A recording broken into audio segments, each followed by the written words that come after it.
Ma'am आप मुझे ये बताइए कि अभी जो है आने वाले दिनों में आसाम के अंदर चुनाव है। आपको लगता है कि वहाँ पर भाजपा की सरकार बनेगी या कुछ इस बार उलटफेर होने वाला है? क्योंकि भारतीय जनता पार्टी ने एनआरसी लागू किया था, तो जो तमाम तरह की जो नए नए कानून हैं वो लागू कर रहे हैं। इससे यहाँ की आवाम जो है उनके अंदर नाराज़गी देखी जा रही है। तो आपको लगता है कि भारतीय जनता पार्टी को असम के अंदर इस बार सरकार बना पाएगी या नहीं बना पाएगी? देखिए, देखा जाए तो जो एनआरसी लागू करा वो सिर्फ ये नहीं है कि एक किसी धर्म विशेष को नुकसान पहुंचा, वो काफ़ी लोगों को नुकसान पहुंचा है। ठीक है, तो इसमें से ये लगता है कि भारतीय जनता पार्टी को नुकसान तो होगा।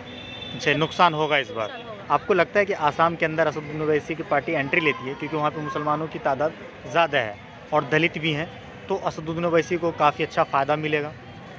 देखिए, चुनाव लड़ना तो संवैधानिक अधिकार है, लड़ सकते हैं। फ़ायदा और नुकसान तो वक्त ही बताएंगे।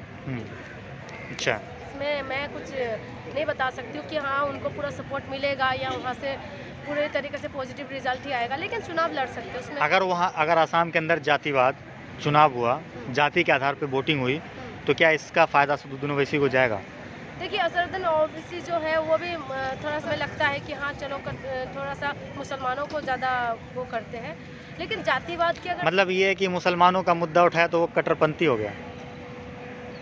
देखिए, मुसलमानों का मुद्दा उठाया ना, वो पार्टी जिस हिसाब से बनी हुई थी, जहाँ जब से वो लोग बने हुए हैं, ठीक है, 80 साल पुरानी ये पार्टी है। तो ये नहीं कह रही हूँ कि मुसलमानों का मुद्दा उठाए तो गलत है, मैं ये नहीं बोल रही। मैं ये बोल रही हूँ अगर जाति धर्म में अगर राजनीति करते हैं, फ़ायदा तो खैर कोई से भी पार्टी अगर जाति धर्म में आ जाते हैं तो फ़ायदा होते हैं, लेकिन मेरी व्यक्तिगत राय यही है कि जाति धर्म का राजनीति नहीं होकर देश की उन्नति के लिए जो मुद्दा होना चाहिए, बिजली, पानी, सड़क, स्वास्थ्य व्यवस्था। जैसे मैं आसाम से ही आती हूँ, तो आसाम में आप बहुत सारी एरिया के बीच में एक हॉस्पिटल होता है, ठीक है, स्कूल की व्यवस्था बहुत एरिया के अंदर कम होता है। मैं जिस एरिया से आती हूँ मैं वहाँ पर बताती कि वहाँ पर बहुत सारे गाँवों के बीच में एक हॉस्पिटल है। तो हॉस्पिटल की राजनीति होना चाहिए कि हॉस्पिटल बनना चाहिए, स्कूल बनना चाहिए, स्कूल कॉलेज जो इंसानों को जो चाहिए। जैसे लाइट, बार लाइट जाते हैं वहाँ पर, लाइट चली जाती है। तो लाइट जैसे दिल्ली में आप देखे होंगे कि दिल्ली में 24 घंटे लाइट रहते ही है,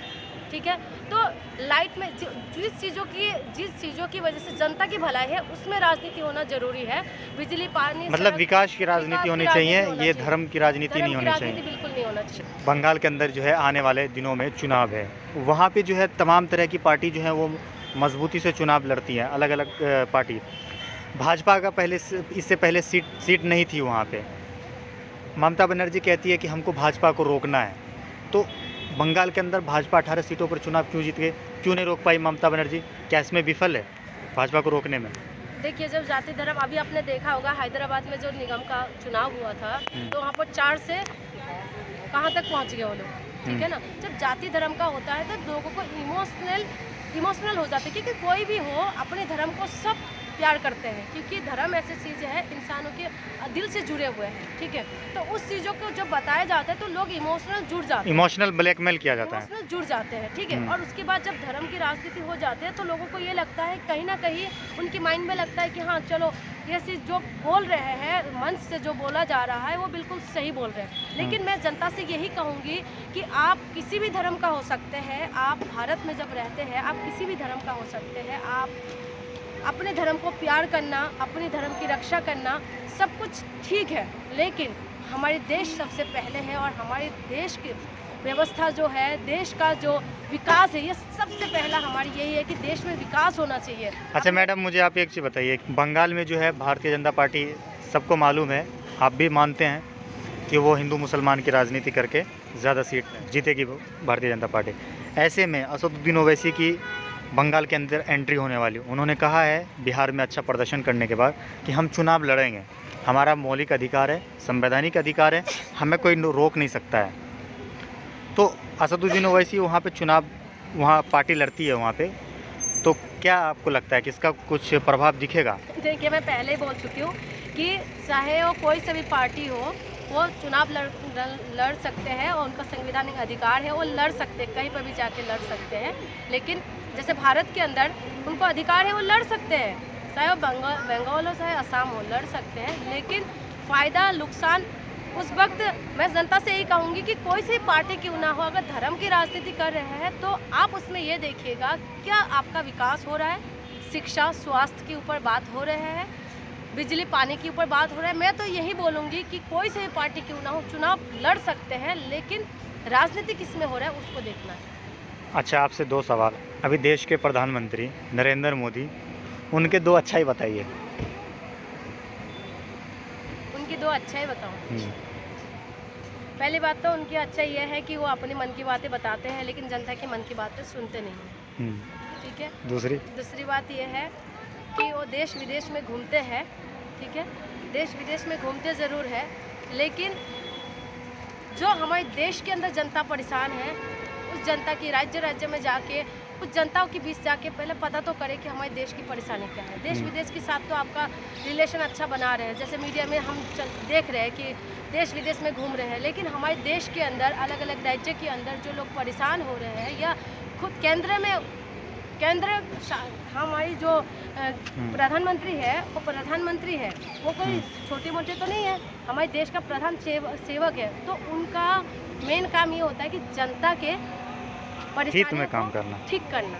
ठीक है, जनता की परेशानियों को देखना और उसको सोल्यूशन निकालना या उनको ठीक करना। लेकिन मोदी जी है कि फुर्सत ही नहीं है उनको घूमने में। कांग्रेस तो बिल्कुल ही खत्म की तादाद उसमें ही है, समझ लीजिए कि बिल्कुल ही खत्म हो चुकी है, क्योंकि कांग्रेस का कहीं पर भी कांग्रेस अपना पैर नहीं जमा पा रहे। कहीं पर भी चुनाव होता है, आपने देखा ही होगा। लेकिन अगर आसाम की बात करें तो आसाम में जितना हद तक पता चल रहा है कि बीजेपी का ही लोग बीजेपी को पसंद करते हैं। पहली बात तो देखिए, धर्म की राजनीति करेंगे तो लोग तो ज़्यादातर उसी में। ऐसा तो नहीं है कि आप बीजेपी को सपोर्ट करते हैं? आप ये कह रहे हैं कि काम किया है, क्या आप भाजपा को सपोर्ट करते हैं? काम किया है।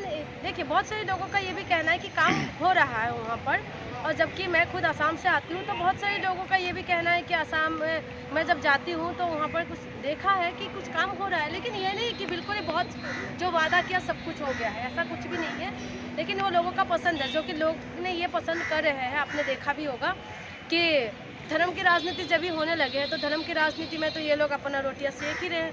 तो नेक्स्ट टाइम भी वही होने वाले। अगर चुनाव में ये लोग धर्म की राजनीति करेंगे तो जितना उम्मीद है कि वही होगा। अच्छा मैम, ये बताइए, आसाम के अंदर अभी जो है भारतीय जनता पार्टी ने अभी NRC लागू किया है, तो इससे जो है कि हिंदू मुसलमान सभी प्रभावित हुए हैं, तो क्या इसका नुकसान होगा भारतीय जनता पार्टी को या फ़ायदा होगा? देखा जाए तो ऐसे तो लग रहा था कि शायद नुकसान होगा, बट अगर हुआ है तो उनका फ़ायदा तो होगा ही। बिना फ़ायदे से थोड़ी ना कुछ करेंगे। अच्छा, मतलब वो पार्टी अपने हिसाब से कर रही है कि हमें फ़ायदा होगा, फ़ायदा तो आवाम पहुंचाएगी या नुकसान आवाम पहुंचाएगी ना?